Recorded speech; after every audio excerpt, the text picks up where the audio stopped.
welcome Selig Sachs, partner co-head, global practice Foley and Lardner. And I say welcome, I should say welcome you back. Thank you. Thank you for being a friend and M&A advisor. It's been a wonderful day. You were on a panel today. On 3 panels. Okay. I'm tired. I've done this. I've earned my dinner this evening. You have. But you have a lot to share. And I believe that the panel on China direct investments, you shared in that. And I'd like you to talk about what you shared about, but I want to find out what surprised you, what you gleaned from the others on the panel. I think everybody had a pretty good view in terms of how robust the activity is, China investing in the United States. What was interesting to me was the various sectors people are concentrating on, and also some of the reforms that are taking place in China.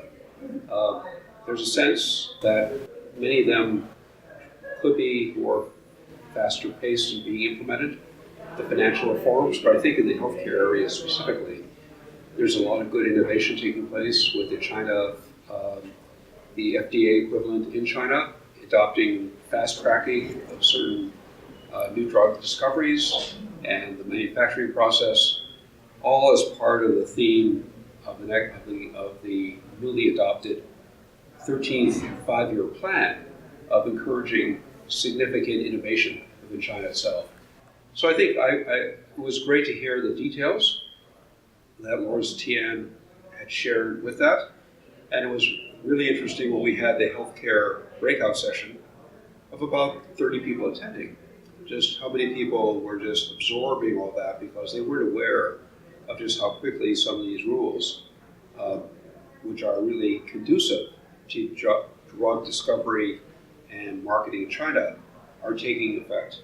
I think on the US side, I think the audience really came away with a sense of the scope of the opportunity, yes. How the investment from China has migrated from large state-owned enterprises, mostly in natural resources and minerals, to a service economy, and how the private equity space in China has developed to the point that they are able to invest actively and successfully in the United States as well.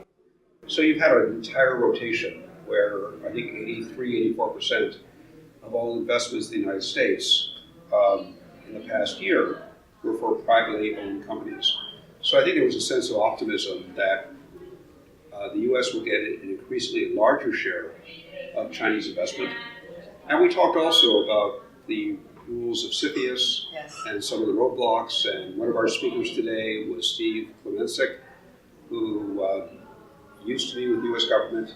He was the person who prepared the military and intelligence assessment that CFIUS would consider. So I think having somebody on my panel today who really was an insider in the government's side as well was great insight for the audience as well.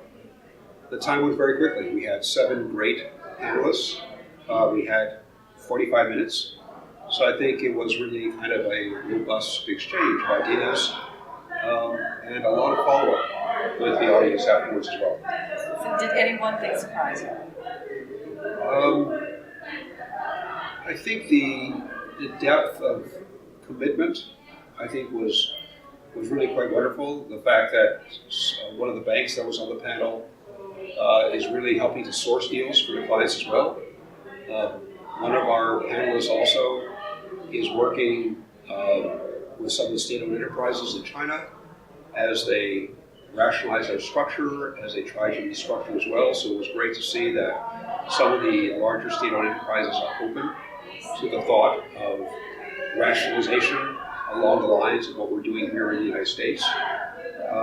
So it was surprising, I think, about the depth of commitment, but the opportunity, particularly in the middle market, became very apparent, and I think everybody left the session very enthused and excited about what's going to follow.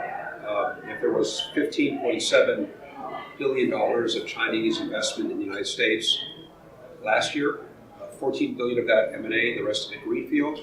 I suspect this year, which was a record, 30% higher than in 2014, I wouldn't be surprised if we more than double that this year. The pipeline is robust, and I think the talent pool and the accumulated knowledge of some of the Chinese players now being more familiar with the U.S. model and the context, I think you get to a point, I think, of geometric growth where you have enough professionals and enough institutions and enough private companies familiar enough with the process that they're able to act on a stronger execution mode. Okay, Selig Sachs, partner co-head global practice, Foley and Lardner.